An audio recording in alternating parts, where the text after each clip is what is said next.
சண்முகபரணி சீரியல்ல இப்போ ஒரு அட்டகாசமான எபிசோட் வந்திருக்குன்னே சொல்லலாம். வேற லெவல்ல மாஸா இருந்துச்சு. விசி வந்து சுத்தமா போமாட்டேங்குது. பார்க்குற எல்லாரும் லைக் பண்ணிட்டு பார்த்தீங்கன்னா, எனக்கு கொஞ்சம் பேச வந்து மூடிட்டா இருக்கும். சண்முகம் வந்து ஏதோ ஒரு வேலைக்கா வந்து போயிட்டே இருக்காங்க. அப்பன்னு பார்த்து ஒருத்தவங்க, "எனக்கு இது மாரிலாம் செஞ்சு தரணும்ப்பா" அப்படின்னு சொல்லி பேப்பர்ல வந்து எழுதி வந்து குடுக்குறாங்க. "சரிண்ணே, செஞ்சுருவோம்" அப்படின்னு சொல்லும்போது, "அண்ணா இருண்ணே, பக்கத்துல நான் போயிட்டு வந்துர்றேன்னு" சொல்லிட்டு வெட்டுக்கிளி மாட்டுக்கும் வெளியில வந்து போயிட்டுருக்காங்க அந்த இடத்துல. அப்பன்னு பார்த்து எசக்கி வந்து ஃபோன் பண்றாங்க. ஆனா, எசக்கி ஃபோன்லேருந்து ஃபோன் பண்றது பாண்டியம்மா தான். என்னது எசக்கி ஃபோன் பண்றான்னு சொல்லிட்டு கால வந்து அட்டெண்ட் பண்றாங்க. நம்ம ஷண்முகம், "என்ன ஆச்சு?" அப்படின்னு சொல்லி கேட்கும்போது, சிரிக்கிறாங்க சவுந்தரபாண்டி வாய்ஸ்ல. "என்ன மாமனாரே, நீ சிரிச்சு விளையாட வந்து, என் தங்கச்சி ஃபோன் தான் கிடைச்சிச்சா? ஃபோனையும் எடுத்து வச்சுக்கிட்டியா? ஃபோன மட்டும் எடுத்து வைக்கல, உன் தங்கச்சிய வந்து பத்திரமா வந்து அனுப்பிச்சு வைக்கிறதுக்காக தான், நான் இப்போ உனக்கு ஃபோன் பண்ணேன். இப்ப முத்துப்பாண்டியும், எசக்கியும் என் வீட்ல ஒத்துமையா இருக்காங்க. இத என்னால பார்க்க முடியல. அப்புறமேட்டு அவங்க 2 பேரும் சேர்ந்து வாழ ஆரம்பிச்சுட்டா என்ன பண்றதுன்னு தான், நான் வந்து எசக்கிய பத்திரமா அனுப்பிச்சு வைக்கலான்னு முடிவு பண்ணிட்டேன்" அப்படின்னு சொல்றாங்க. "வெறும் பயலே! உன்ன நான் சும்மா விடமாட்டேன்டா. எத்தன வாட்டி உன்ன பழி வாங்கணும்னு நெனச்சிருக்கேன். இதான்டா சரியான சந்தர்ப்பங்கிற மாரி அந்த இடத்துல சொல்லும்போது கடுப்பாயிட்டாங்க. "நீயே வந்து உன் டேட்ட குறிச்சு வச்சுக்கிட்டு என்கிட்ட பேசுற. எசக்கிக்கு மட்டும் ஏதாவது ஒண்ணு ஆச்சு, நான் உன்ன சும்மா விடமாட்டேன்னு" சொன்னோனே, ஃபோன வந்து கட் பண்ணிடுறாங்க. வெட்டுக்கிளிகிட்ட நடந்த விஷயத்தெல்லாம் சொல்றாங்க. "ஏல, எனக்கு ஒரு சந்தேகமா இருக்குன்னு" வெட்டுக்கிளி வந்து பேசுறாங்க. இது மாரி தப்பு பண்ணவங்க, அவங்களே ஃபோன் அடிச்சு பேசுவாங்களா? அதுவும் சவுந்தரபாண்டி பேசுவாப்லயா? "ஏய், அவன் பேசுவான்ல. அவன யாராலயும் எதுவும் செய்ய முடியாதுன்னு" அவன் கொஞ்சம் வீம்பு பிடிச்சவன்ல. பேசுனாலும் ஆச்சரியப்படுறதுக்கு எதுவும் இல்ல. "அண்ணே, கோயிலுக்கு தான் அப்பா இருக்காங்கல்ல, அப்பாவுக்கு ஃபோன் அடின்னு" சொன்னோனே, வைகுண்டத்துக்கு ஃபோன் அடிக்கிறாங்க. எசக்கிய காணோம்னு சொல்லி எசக்கி ஃபோன்லேருந்தே வந்து என்கிட்ட வந்து பேசிட்டு இருக்கான். சவுந்தரபாண்டி வந்து ஏதாவது வந்து எடக்கு முடக்கா பண்ணியிருக்க போறான். கோயில்ல எசக்கி இருக்காளான்னு பாருன்னோனே, "ஏய், எசக்கி இங்கலாம் இருக்கா. கோயிலுக்குள்ள வந்து மாவிளக்கு எல்லாருக்கும் குடுத்துக்கிட்டு இருந்தான்னு" சொல்லி எல்லாரையும் பார்க்க சொல்றாங்க. உள்ள வந்து பார்த்தா, யாரையுமே காணோம். உடனே வந்து பேர் எதிர்ச்சியா ஏறுறாங்க. "இருப்பா, நான் கோயிலுக்கு வரேன்னு" சொல்லி, அந்த இடத்துல கோயிலுக்கு வந்து வராங்க. வந்தோனே வந்து, "இருப்பா, இங்க கேமராலாம் இருக்குல்ல பார்ப்போம்ன்னு" சொல்லி கம்ப்யூட்டர் ரூமுக்கு வந்து போறாங்க. கொஞ்சம் ஒரு 15 நிமிஷத்துக்கு முன்னாடி நடந்த விஷயத்தெல்லாம் வந்து காட்டுங்கன்னு சொன்னோனே, "ஏலே, நான் கோயில் வாசல்ல தான் நிக்கிறேன். எசக்கி வந்து கை காட்டி, கை காட்டி வந்து கூப்பிட்டுருக்கா. அப்படி இருக்க சிச்சுவேஷன நான் வந்து என் பொண்ண காப்பாத்தாம விட்டுட்டேனே. இது எல்லாத்துக்கும் காரணம் சவுந்தரபாண்டி. அவன நான் சும்மா விட மாட்டேன்னு" சொன்னோனே, "இந்த காப்பிய என் ஃபோனுக்கு வந்து அனுப்பிச்சு தர முடியுமா?" அப்படின்னு சொன்னேன். அனுப்பிச்சு தராங்க. அந்த இடத்துல இத வந்து முத்துப்பாண்டிக்கு வந்து அனுப்பிச்சிடுறாங்க. "எசக்கிய காணோம்ல. நீ வந்து பொறுப்பா வந்து போயிருக்க வேணாமா?" "என்ன பண்றது சண்முகம்? இன்னைக்கு எனக்கு முக்கியமான வேலையெல்லாம் இருக்கு. பார்த்தியா உங்க அப்பா பண்ண வேலைய? உங்க அப்பா தான் ஃபோன் அடிச்சு இந்த மாரி, நான் தான் பத்திரமா வச்சிருக்கேன்னு சொல்லிட்டு இருக்கான். நீ வந்து பார்த்துக்க. நான் வந்தா என்ன ஆகும்னு தெரியும்ல" அப்படின்னு சொல்லும்போது, "சரி, சரி, நானும் பார்த்துக்கிறேன். இந்த சர்க்கிள முதல்ல வந்து ரவுண்ட் அப் பண்ணு, கவர் பண்ணு. 15 நிமிஷத்துக்கு முன்னாடி தான் இதெல்லாம் நடந்திருக்குன்னு" சொன்னோனே, அந்த இடத்துல வந்து ஏகப்பட்ட முத்துப்பாண்டியோட அசிஸ்டன்ட்லாம் வந்து ஃபோன வச்சுக்கிட்டு, எஸ்கே ஃபோட்டோ வச்சுக்கிட்டு, அப்படியே வந்து அந்த வீடியோவ வந்து பார்த்துக்கிட்டு, அப்படியே வந்து நின்னுகிட்டே இருக்காங்க. அந்த இடத்துல எதுவும் இந்த மாரி கார் எதுவும் வருதான்னு சொல்லி பார்த்துக்கிட்டே இருக்காங்க, அதிகாரிங்கலாம். ஒரு பக்கம் உச்சக்கட்ட கோவத்துல வந்து வந்துகிட்டு இருக்காங்க. வைகுண்டம் வந்து கையில வந்து நீளமான பொருள வச்சுட்டு, "இன்னைக்கு சவுந்தரபாண்டியன சும்மா விட மாட்டேன்" அப்படின்னு சொல்லும்போது, "ஏலே சவுந்தரபாண்டி, என்ன பண்ணிக்கிட்டு இருக்கன்னு" சொல்லி எஸ்கே ஹேண்ட் பேக்க வந்து ஆதாரமா வந்து சவுந்தரபாண்டி கையில வந்து குடுக்கணும்னு சொல்லிட்டு, அந்த இடத்துக்கு வந்து வந்துகிட்டு இருக்காங்க. நம்ம பாண்டியம்மா, "ஏலே, நீ இது சாப்பிட்டுட்டு இருக்கியா? வேர்க்கடல. சாப்பிட வேண்டியது தானே? இப்ப தான் பாக்கியம் வந்து உரிச்சு குடுத்தா. அதனால தான் சாப்பிட்டுட்டு இருக்கேன். இது வேணுமா? எடுத்துக்க வேண்டியது தானே? பாக்கியம் வந்து இன்னும் நெறையா உரிச்சு குடுப்பா" அப்படின்னு சொல்லும்போது, "இல்லடா தம்பி, நீ தான் வந்து உடம்ப வந்து தெம்பா பார்த்துக்கணும். வேர்க்கடைலாம் சாப்பிட்டா உடம்புக்கு நல்லா தெம்பு தானே" அப்படின்னு சொல்லும்போது, "என்னக்கா, தம்பி மேல அம்புட்டு பாசமா? இல்ல வேஷமா?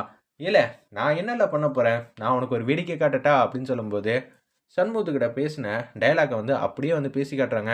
"அக்கா, என்னக்கா, நீ என் வாய்ஸ்லலாம் வந்து மிமிக்ரி கரெக்ட்டா பண்ற. எப்படிக்கா இதெல்லாம்? எதுவும் எதுவும் டேப் ரிக்கார்டர் எதுவும் ஒளிச்சு வச்சிருக்கியா என்ன?" அப்படின்னு சொல்லி நக்கலா வந்து கேட்டோன்னே, "அப்படியெல்லாம் இல்லடா" அப்படின்னு சொல்லும்போது, "இது என்ன பேக்கு? எசக்கியோட ஹேண்ட் பேக் மாரி இருக்கு." "ஆமான்டா, கரெக்ட்டா கண்டுபிடிச்சிருக்க. எசக்கியோட ஹேண்ட் பேக் மட்டும் என்கிட்ட இல்ல. எசக்கியே வந்து என்கிட்ட தான் இருக்கா." "என்னக்கா சொல்ற?"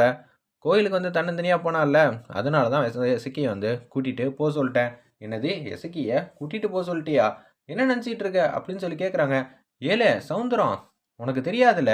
இப்ப இந்த வீட்ல வந்து உனக்கு மதிப்பு மரியாதையே இல்ல. நானும் எத்தனையோ வாட்டி பார்த்துக்கிட்டு இருக்கேன். தண்ணி எடுத்து வேகமா வைக்கிறதும் உன் மருமக. அப்படி இப்படின்னு உன் மேல வந்து செம கோவமா வந்து சுத்திட்டு இருக்கா. சண்முகம் எப்படியோ அதே மாரி தான் எசக்கியும். அதனால எசக்கியெல்லாம் உன் வீட்டுக்கு மருமகளா இருந்தா செட் ஆகாதுன்னு தான் நான் வந்து கூட்டிட்டு சொல்ட்டேன்." "என்னக்கா சொல்ற? இப்ப சண்முகத்தையும், முத்துப்பாண்டியும் என்னால சமாளிக்கலாம் முடியாது. தேவையில்லாம பிரச்சனை பண்ணாத. சும்மான்னு இருல. இந்த அக்காவுக்கு தெரியாதா? தம்பிக்கு ஏதாவது நல்லது பண்ணணும்ல.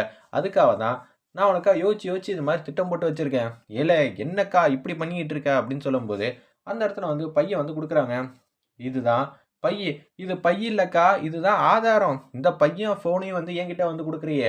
அப்படின்னு சொல்லி உச்சக்கட்ட கோவத்துல வந்து இருக்காங்க.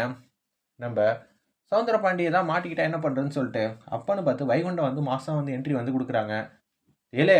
நீ என்னல பண்ணி வச்சிருக்க?" அப்படின்னு சொல்லும்போது, பையன் வந்து அப்படியே வந்து சோபா மேலேயே வச்சுக்கிட்டு பாண்டியம்மா முன்னாடி வந்து நிக்கிறாங்க. "அக்கா காப்பாத்துக்கா" அப்படின்னு சொன்னோனே, "நீ பின்னாடி வா நான் பார்த்துக்கிறேன்னோனே." "எதுக்காக தேவையில்லாம இங்க சத்தம் போட்டுக்கிட்டு இருக்க? பாண்டியம்மா இது எல்லாத்துக்கும் பின்னாடி நீ தான் இருப்பேன்னு எனக்கு நல்லாவே தெரியும். உன் தம்பிக்கு நீ ஐடியா குடுத்தியா? இல்ல உன் தம்பி வந்து அவனே வந்து ரெடி பண்ணானான்னு தெரியாது. சௌந்தரபாண்டி இன்னைக்கு நான் உன்ன சும்மா விடாம விடமாட்டேன்." அப்படின்னு சொல்லும்போது, அந்த இடத்துல மாசா வந்து பாக்கியம் வந்து தடுக்குறாங்க. "என்ன?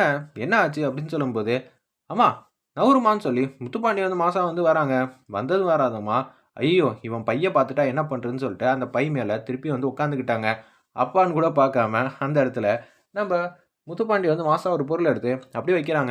"உன்ன நான் அப்பயே வந்து அனுப்பிச்சு வச்சிருக்கணும். ஏதோ பெத்தவனாச்சேன்னு சொல்லி கொஞ்சம் வந்து அன்பு பாசம் காட்டினா, ஓவரா என் விஷயத்திலயும் வந்து விளையாடுறியா? மரியாதையா சொல்லு எசக்கி எங்க இருக்கான்னு." "என்னது எசக்கி எங்க இருக்காளா? என்னல நடக்குதுன்னு?" சொல்லி பாக்கியம் வந்து கேட்குறாங்க. "எசக்கிய வந்து காணோமா? கோயில்லேருந்து 4, 5 பேர் வந்து எசக்கிய வந்து கூட்டிட்டு வந்து போயிருக்காங்க." அப்படின்னு சொன்னோனே, "என்னல சொல்ற? நான் மட்டும் கோயில்ல இருந்திருந்தா இது மாரிலாம் வேலையெல்லாம் நடந்திருக்குமா?" அப்படின்னு சொல்லி உச்சக்கட்ட கோவத்துல வந்து இருக்காங்க அந்த இடத்துல. நம்ப சௌந்தரபாண்டியனும், முத்துப்பாண்டியனும், "ஐயய்யோ! அக்கா வந்து என்ன வசமா வந்து சிக்க வச்சுட்டே! இது வந்து நான் தான் இருக்கேன்னு, எப்படி இதெல்லாம் கண்டுபிடிச்சாய்ங்க? ஒண்ணும் புரியலங்கிற மாரி பேரதிர்ச்சியா இருக்கிறப்ப, இந்த மனுஷன் தான் இந்த மாரி வேலை பார்த்தாங்கன்னு, உனக்கு எப்படில தெரியும்னு?" பாக்கி வந்து கரெக்ட்டா கேட்குறாங்க. "நீயாவது கேட்டியே!